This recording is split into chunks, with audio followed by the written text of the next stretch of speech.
Welcome in, everyone. We have breaking news out of the Israel-Iran war as tension and violence and attacks escalate on both sides of the conflict. We have major breaking news as Tehran is getting absolutely rocked while I'm recording this. Massive attacks underway against IRGC and other military installations across Tehran. Broad daylight strikes, which almost never happen in modern warfare. Israeli jets are all over the skies, unleashing hell from above as the Iranians can do nothing to stop them or slow them down as they control the complete airspace of Tehran. We have footage of these attacks, footage of the strikes. It is frankly unbelievable what we are currently seeing unfold in the skies of Tehran as Iran essentially has no path forward to slow the air assault. Before we get into all of that and much more, please make sure to like and subscribe. Comment with your thoughts below on how the war is going and who you want to see win and what you think about what we've seen unfold. Make sure to hit the bell so you never miss a video. You'll be up to date with the latest information as it comes in. We want you guys to be updated so you can tell people what's going on and be informed. Now, let's get into the insane attack unfolding in Tehran. As I said in a video released previously on the morning of June 16th, the same day I am currently filming this one, Iran sent a barrage of ballistic missiles at Israel over the weekend many times and did incredible damage, caused multiple deaths, dozens and dozens of significant injuries, specifically in Haifa and Tel Aviv. A residential area in Tel Aviv was essentially flattened with Israeli ballistic missiles. Parts of Haifa were taken out with, again, 3 people, I believe, is the death toll in Haifa as of this video being made on June 16th as well. It was clear from these attacks on civilian population centers that Israel would absolutely respond and would respond in overwhelming force. The Israelis made it clear that any targeting of civilian population centers would be met with quick and swift answers from the IDF, specifically the IDF Air Force. So Iran chose to hit those areas. They did immense damage. They overwhelmed the air defense systems to a degree. It's important to say the air defense systems shot down a lot of missiles, could not get them all, and some got through and caused death. Well, we are now seeing the retaliation attack is underway in Tehran as Israeli jets soar through the skies, hitting multiple targets. The footage is absolutely incredible. Smoke billowing throughout the city.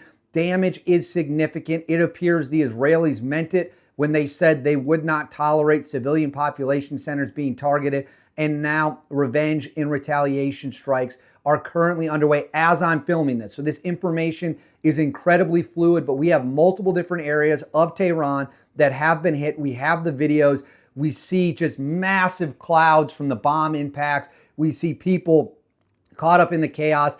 This is all-out war. The gloves are officially off. Let's go ahead now and roll the footage of the strikes on June 16th. Broad daylight strikes happening in Tehran. Let's roll the tape.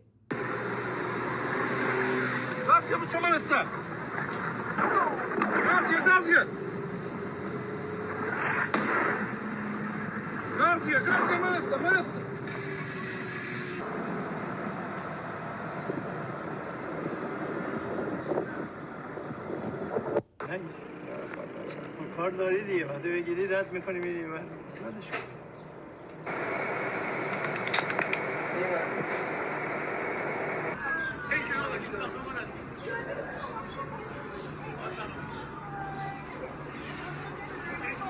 So right there, you just saw the attacks against the Iranian regime that are currently unfolding in Tehran in direct retaliation for what happened over the weekend in Israel with the targeting of civilian population centers. We knew it could get this ugly. We knew the Israelis and Iranians were both on a racetrack towards each other. Iran's strategy has been to lean into their ballistic missile arsenal, which of course is the biggest part of their military toolkit that they have. And the Israelis have relied heavily on their Air Force, which of course is the best part in a conventional war. Obviously, they have nukes as well, although no one's supposed to talk about that, but they've got them. We all know it. But their Air Force is the best part of the conventional assets that the Israelis have at their disposal, and they are using it to dominate the skies over Tehran. Well, the situation gets more interesting. I'll go ahead and throw this up on the screen for you here. This is from the Wall Street Journal. Iran is begging for a ceasefire. They want the bombs to stop. They've lost total control of their airspace, and they want a deal to be reached. This says from the Wall Street Journal, Iran has been urgently signaling that it seeks to end to hostilities and resumption of talks over its nuclear program, sending messages to Iran, Israel, and the U.S. via Arab intermediaries, Middle Eastern and European officials said. In the midst of a ferocious Israeli air campaign, Tehran has told Arab officials they would be open to return to the negotiating table as long as the U.S. doesn't join the attack, the officials said. They also passed messages to Israel saying it is in the interest of both sides to keep the violence contained. But with Israeli warplanes able to fly freely over the capital and Iranian counterattacks inflicting minimal damage, Israeli leaders have little incentive to halt their assault before doing more to destroy Iran's nuclear sites and further weaken the theocratic government's hold on power. So there you have that. That's from the Wall Street Journal saying the Iranians are desperate to bring an end to the hostilities.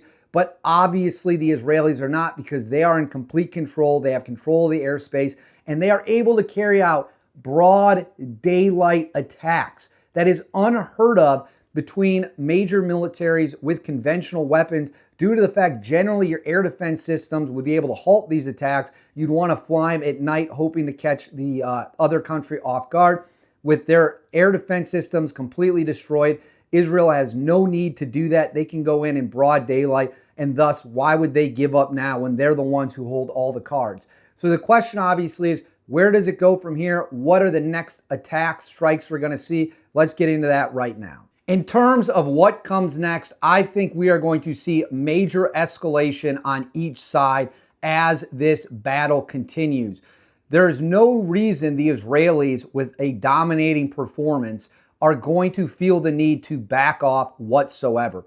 And furthermore, why would they? When you're winning, you keep your foot on the gas. You don't give the enemy the opportunity to get its shit together and then get its footing back and then possibly launch more strikes.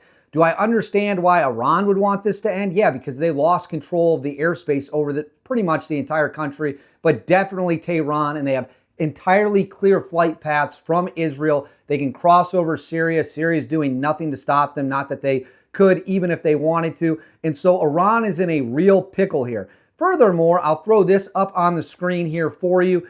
Iran might be running out of missiles that actually have range to hit Israel. This is a report that claims they are down to, or they fired maybe a third to a half of the missiles that actually have the range to get to Israel. That means Iran's stockpiles are running low. Who knows how many of the missiles have been blown up? A lot of the launchers have been taken out. Iran appears to be in big trouble as Israel rolls. And this is before the United States has made any effort to get involved other than passing along intelligence and coordinating a deception campaign. So I think we are going to see strikes continue. I think we're going to see Israel keep the pressure up, and then Iran will feel obligated to fire what of its arsenal remains. This is an all-out war at this point. There is no question about it. I mean, we just have to speak honestly about it. That's what it is. And it will likely get worse before it gets better. But I want to know what you guys think. Let me know in the comments what you think about the war. Let me know who you think is winning. Make sure to like and subscribe. Hit the bell so you never miss a video. And as always, I'll see you all next time.